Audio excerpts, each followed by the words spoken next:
morning, everyone. May I recognize His Excellency, Chief Ernest Shonekon, and every other person in this room. So my one disclaimer, and this is for all politicians, is that if I do not call you by name, I'm not talking to you. So if you think I'm talking to you, you're just thinking it. Okay, so in 2015, and I'm not talking about Nigeria, take the whole world. In 2015, according to Oxfam, 62 individuals owned more than half of humanity. The wealth in the hands of 62 individuals was higher than the total wealth in the hands of the bottom 50% of the world's population. The 1% of the richest people in the world collectively own more than the 99% below them. So America talked about the Gini coefficient.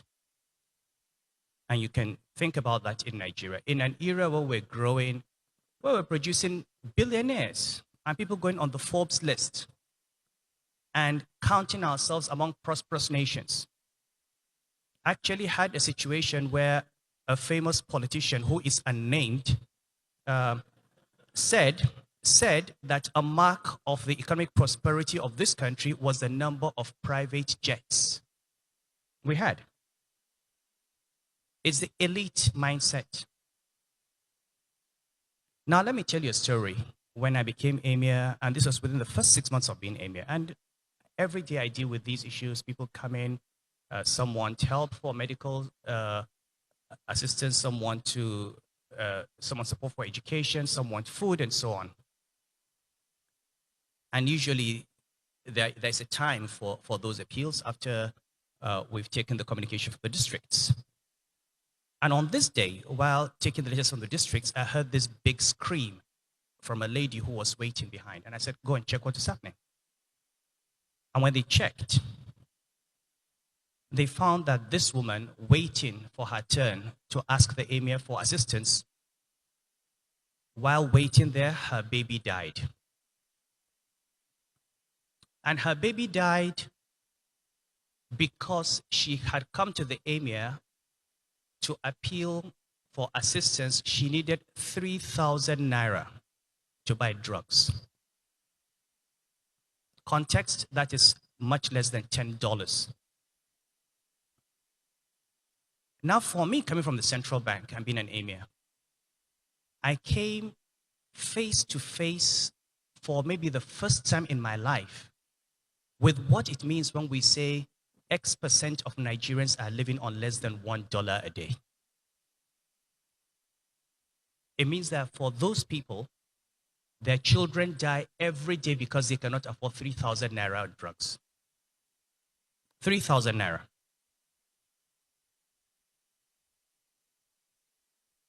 They don't have access to antenatal care.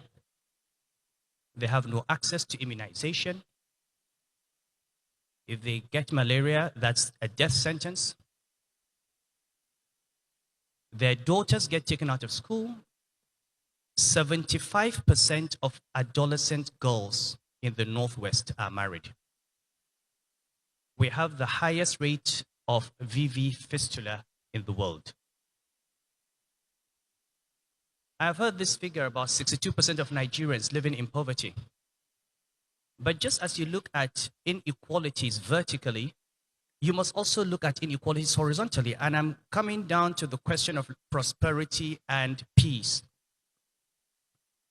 62% of Nigerians, or maybe 40%, depending on what you look at.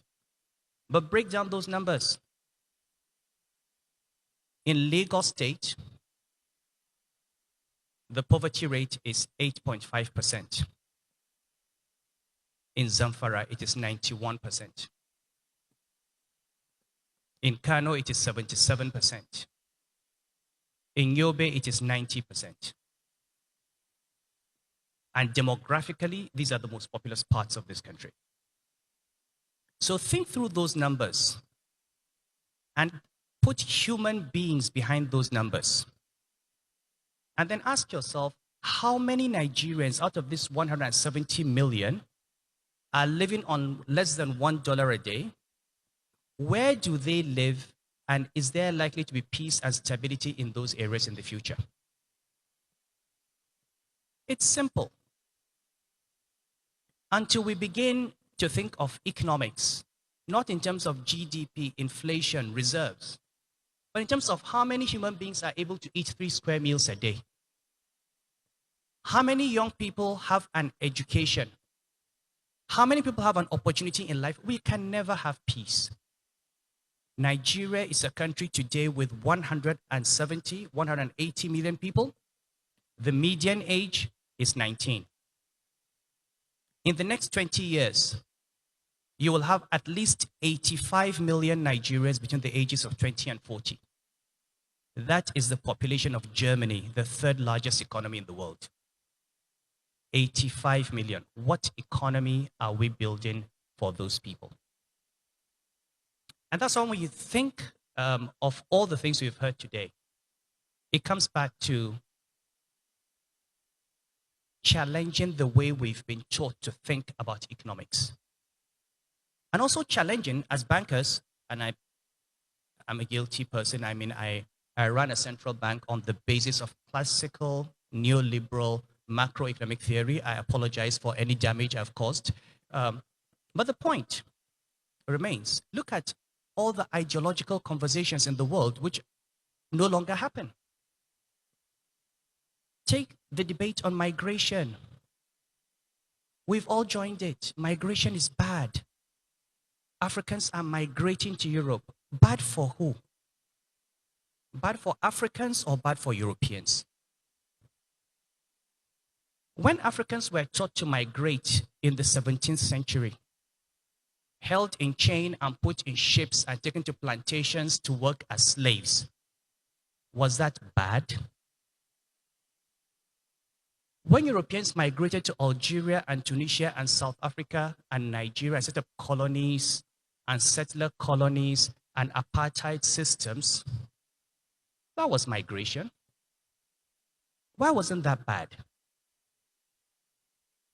Don't we realize that Africans are migrating to Europe because of the world in which we have created? We've signed up global agreements. And America would be a strong supporter of the free movement of capital across borders. Bring in capital and repatriate it. And I've been an ideological supporter of that. You're a strong supporter of free movement of goods and services across markets. Why is it so good for capital to move in and out, for goods to move in and out, for raw materials to go and finished goods to come, but so bad for human beings to go and share in the prosperity of those countries?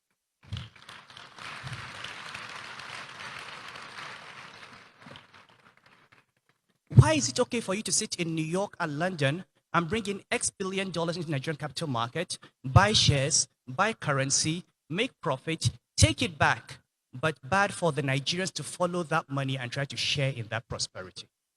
It's a conversation we must have. The global agreements we have signed, the ideology we have signed up to. We're playing a game. We say it's a level playing field. Fine. Take the Nigeria under-16 football team. Put them on a playing field with the Brazilian national team. The field is level. Who wins? Who wins?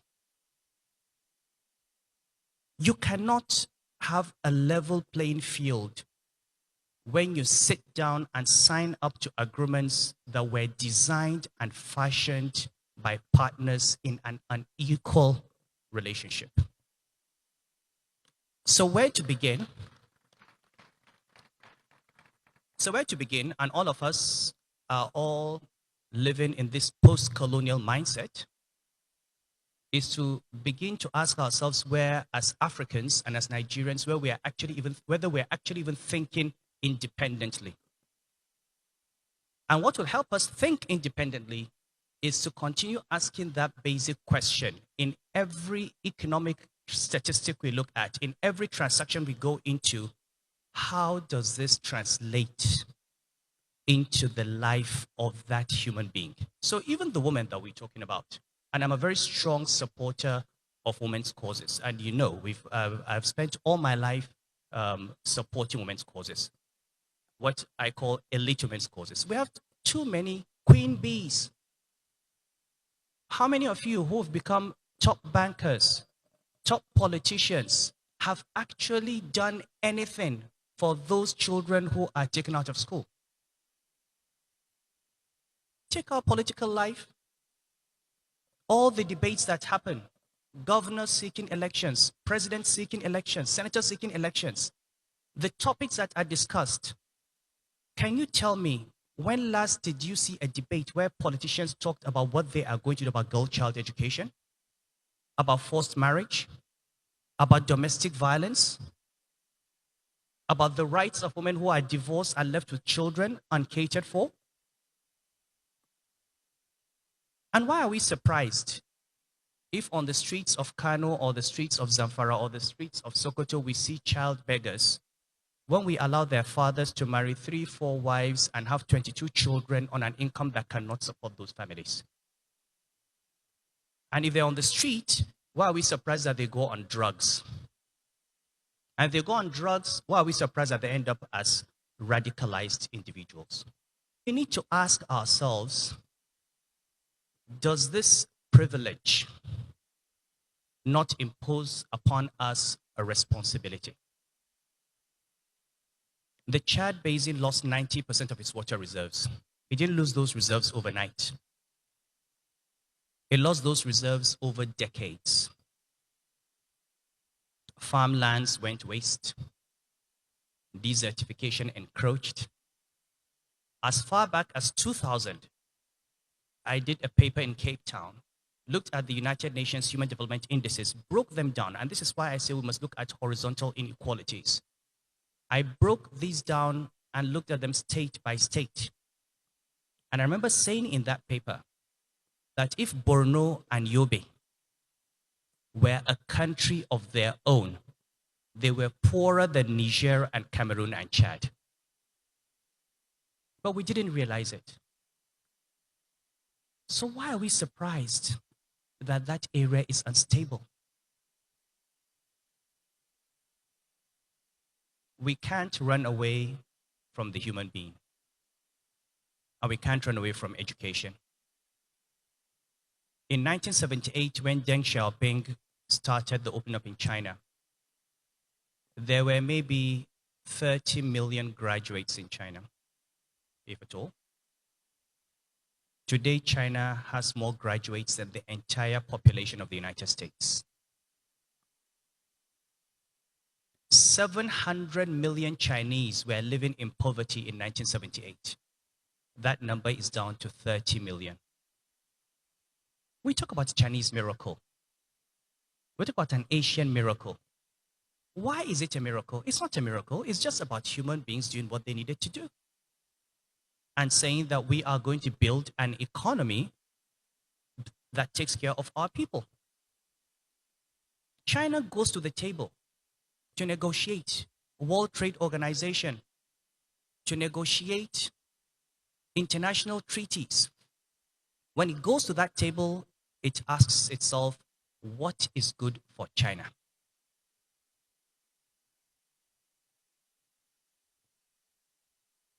Sorry, this is part of the... You see why I'm happy to leave the central bank. I didn't have this. Nobody trusts.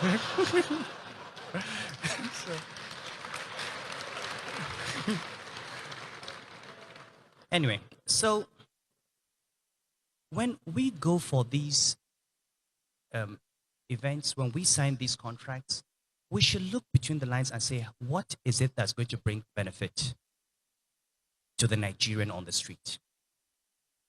And I think, for me, this is where we have failed. We have failed to bring economics down to earth.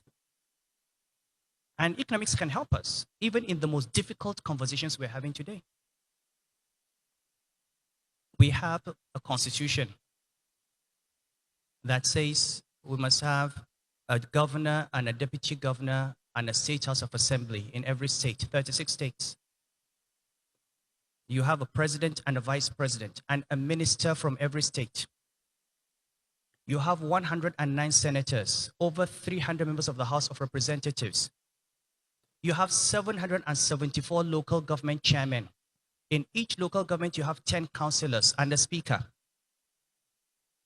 A retinue of special advisors and assistants, and you are surprised that you cannot pay salary?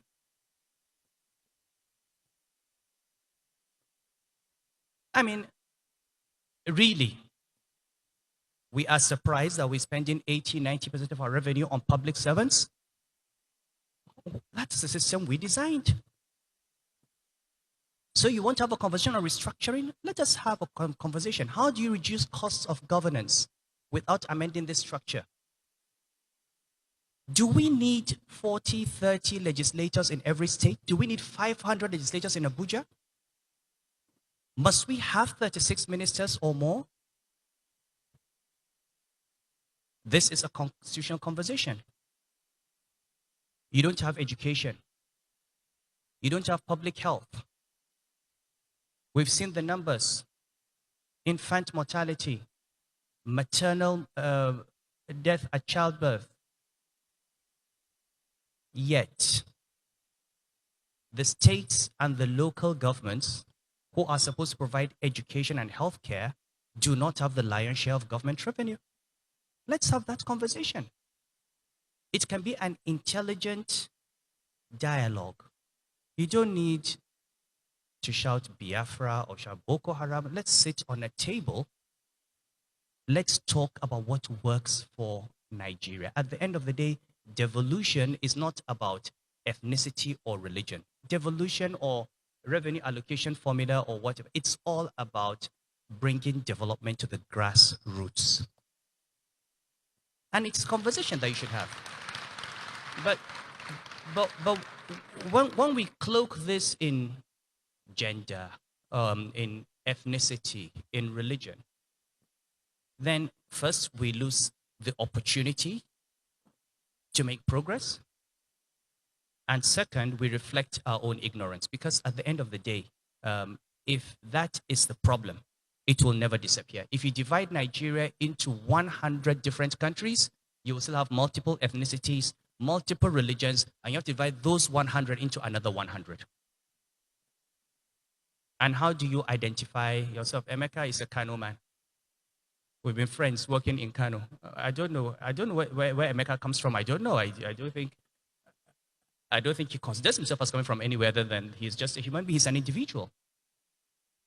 So let's change this conversation. And I'm hoping that as we talk about this economy and as we talk about, and again, this is not something that is targeted at any particular individual, but we need to think about the way colonialism has left us and the way we have voluntarily remained in a post-colonial mindset. The British came here and set up a colony. What did they want? They wanted raw materials and a market for their goods. We don't have the British today, but we're still exporting our crude oil to Britain and importing petroleum products.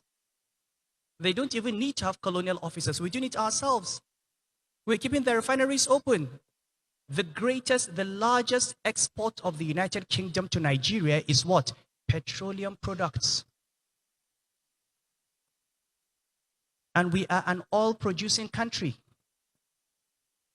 So I'm happy somebody is building a refinery. I'm happier that the person is from Kano. But we need to have more. Why should we export cotton to China and import textile products? Why should we export our hides and skin and import shoes? And this is not rocket science. Ethiopia told the Chinese, gentlemen, come, what do you need to set up a factory here? They told them, they invited them, they set up a factory right there outside Addis, employing 5,000 people, producing shoes and bags and selling to Yves Saint Laurent and Gucci. And the leather in Kano is called Moroccan leather, the best leather in the world. Come and set up the factory in Kano. And the skin we don't sell, we sell to Lagos, pepper soup. We consume our own GDP. It's a delicacy. We've got to look at these things. And they're simple. You know, the Chinese didn't start building rockets. We're not talking about building computers, which is great to think about it, or building Aston Martin cars. No, please. Okay? Why don't you just turn your cotton into fabric, turn your fabric into garment and sell? Turn your hides and skin into leather, turn your leather into shoes and bags. And we used to do this centuries ago. 17th century, Kano was exporting shoes and bags, trans-Sahara, to the Arab world, $5 million worth in the 18th century. Economic history. 100 years of data on Nigerian trade before colonialism. In only 15 years did we have a trade deficit. What happened? What changed? Why is Ethiopia doing it? Why is Cote d'Ivoire doing it? Why is Ghana doing it? Why is Morocco doing it? We are the giant of Africa, a giant with clay feet.